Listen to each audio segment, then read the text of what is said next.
Halo guys, perkenalkan nama saya Emilianus Panduprianto Ursok. Dalam video kali ini saya akan membahas tentang pemahaman peserta didik dalam pembelajaran fisik.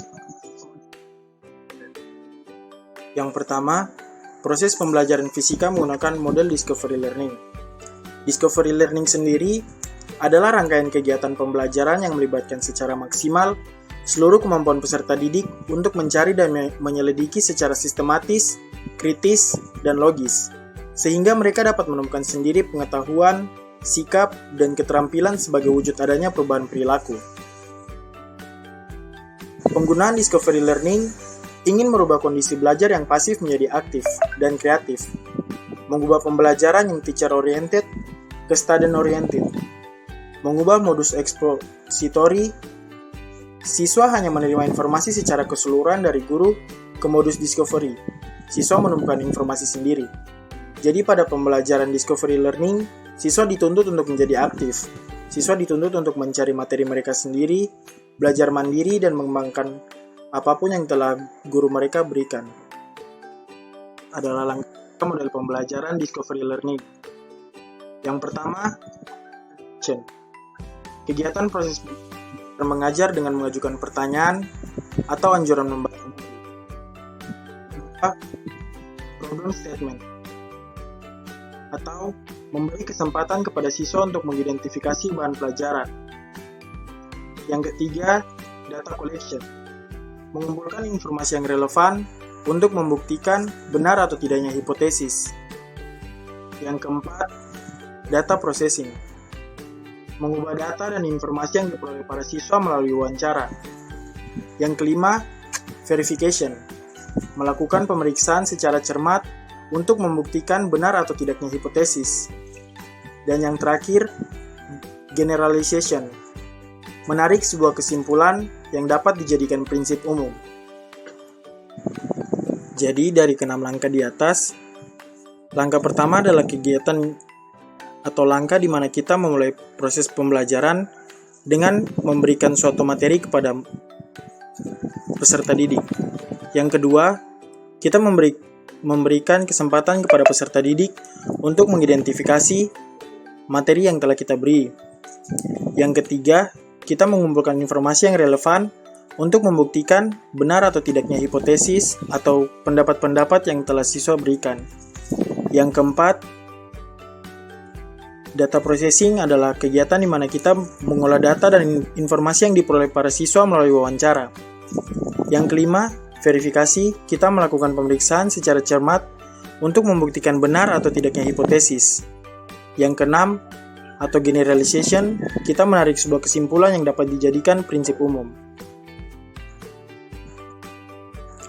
Nah, di sini teman-teman bisa melihat kelebihan dan kekurangan dari model discovery learning. Kurniasi dan Sani pada tahun 2014 mengemukakan beberapa kelebihan dari model discovery learning, yaitu yang pertama, siswa akan mengerti konsep dasar dan ide-ide lebih baik. Yang kedua, menimbulkan rasa senang pada siswa karena tumbuhnya rasa menyelidiki dan berhasil. Yang ketiga, mendorong siswa berpikir dan bekerja atas inisiatif sendiri. Yang keempat, siswa belajar dengan memanfaatkan berbagai jenis sumber belajar. Sementara itu, menurut Marzano, selain kelebihan yang telah diuraikan, masih ditemukan beberapa kelebihan dari model discovery learning, yaitu yang pertama, menumbuhkan sekaligus menanamkan sikap inquiry. Yang kedua, pengetahuan bertahan lama dan mudah diingat. Yang ketiga, hasil belajar discovery mempunyai efek transfer yang lebih baik. Dan yang keempat, meningkatkan penalaran siswa dan kemampuan berpikir bebas. Dan yang terakhir, melatih keterampilan kognitif siswa untuk menemukan dan memecahkan masalah tanpa pertolongan orang lain. Sementara itu, Hosnan pada tahun 2014 learning.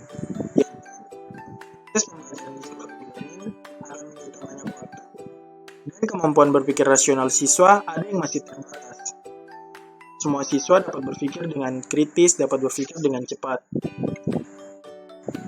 Dan di sini teman-teman bisa melihat Pembelajaran dengan model discovery learning akan efektif jika terjadi hal-hal berikut menurut Westwood pada tahun 2014. Yang pertama, proses belajar dibuat secara terstruktur dengan hati-hati. Yang kedua, guru memberikan dukungan yang dibutuhkan siswa untuk melakukan penyelidikan. Yang ketiga, siswa memiliki pengetahuan dan keterampilan awal untuk belajar. Ketiga hal ini berkesinambungan, yaitu proses belajar harus dilakukan dengan hati-hati, lalu kita sebagai guru harus memberikan dukungan yang dibutuhkan siswa untuk melakukan penyelidikan, dan yang ketiga, bagi para siswa sendiri harus memiliki pengetahuan dan keterampilan awal untuk belajar dan mengemukakan pendapat mereka. Dan yang terakhir, disimpulkan bahwa model discovery learning berpengaruh signifikan terhadap motivasi belajar siswa dalam pembelajaran fisika.